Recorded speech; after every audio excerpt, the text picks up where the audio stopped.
la sensibilidad de ser tocado por las palabras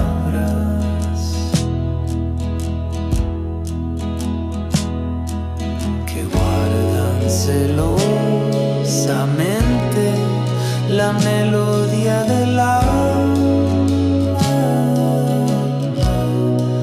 Estilizar el lenguaje,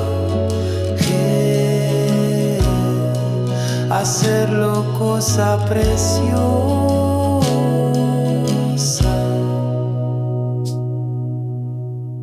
que conlleve un sentimiento.